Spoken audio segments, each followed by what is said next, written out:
So in this lecture, let us discuss about medical law and ethics.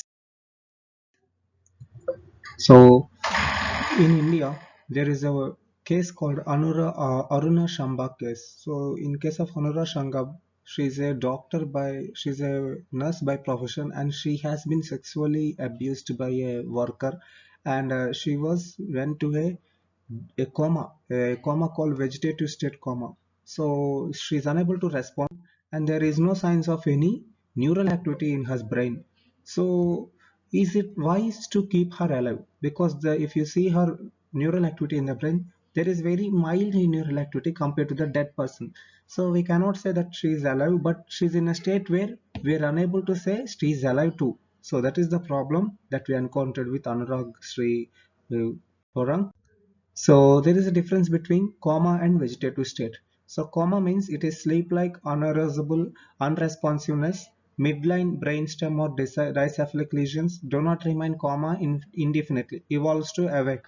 Whereas vegetative state means it is awake like arousable unresponsiveness apart from reflexes, cortex or thalamic lesions, or remains versus evokes MCS or awake. So euthanasia has been legalized in India since March 2018. Passive euthanasia is legal in India under strict guidelines. Patients must consent through a living will and must be either terminally ill or in a vegetative state. So the court verdicts on euthanasia. On 9th March 2018, the Supreme Court of India legalized passive euthanasia by means of withdrawal of life support to the patients in a permanent vegetative state. So the decision was made as a part of verdict in case involving Aruna Shambak, who has been in a persistent vegetative state until her death in 2015. So on 9th March 2018, the Supreme Court of India passed a historic judgment law permitting passive euthanasia in the country. This judgment was passed in a wake of Pinky Svirani's plea to the Supreme Court in December 2009 under the constitutional provision of Nest Friend. It is the landmark law which places the power of choice in the hands of individual over government, medical or religious control, which all sees suffering as a destiny.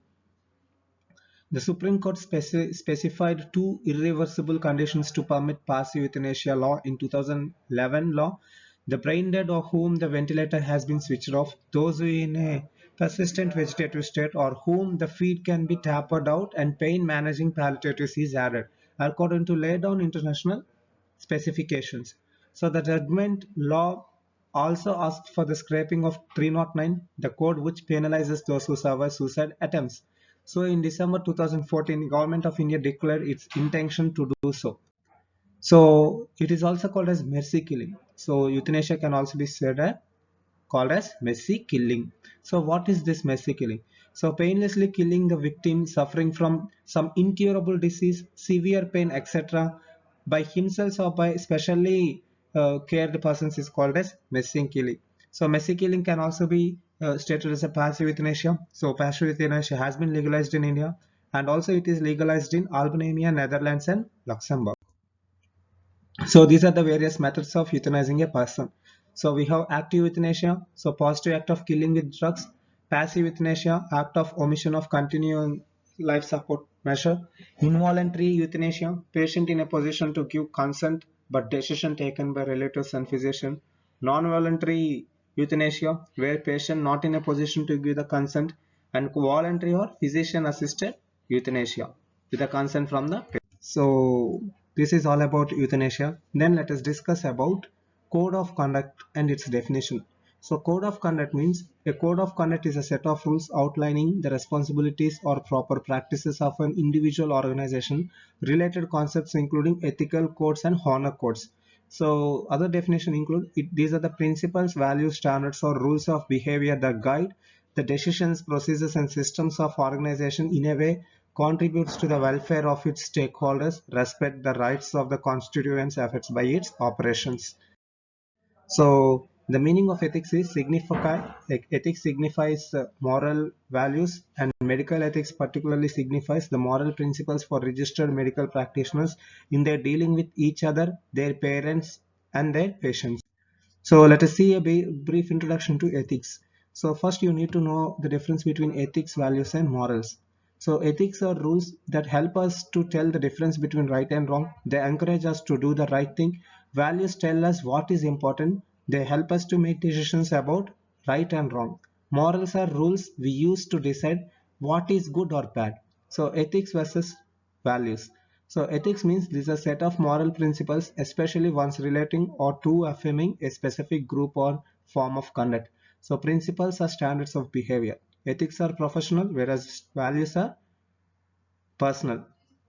Ethics can be influenced by different professions, organizations, institutes, etc., whereas values are influenced by family background, culture, religion, community, etc. Whereas ethics can vary according to professions, but values are much personal in nature. So what about ethics? So ethics are the rules that we use to determine the right and wrong things to do in our lives. Ethics comes from the Greek ethos, meaning character, or what a good person is or does to have a good character. So let us see the principles of ethics. So these are the four principles of ethics. So we have autonomy, beneficence, confidentiality, do no harm, and schemes. So these are the principles of ethics. So ethics are a combination of ethical theories to be enable doctors to explore a problem from one ethical angle. Four midline principle common to both utilitarian and deontology. So autonomy means respecting patient choices. Beneficence means act in patient's best interest. Non-maleficence means do no harm. And justice means treat patient similarly and distribute fairly. So this is all about the principles of ethics. So we have autonomy. Autonomy means it is a quality of state of being self-governing, self-directing freedom, and especially moral independence. Whereas beneficence come from Latin word bonus means to get benefited from some.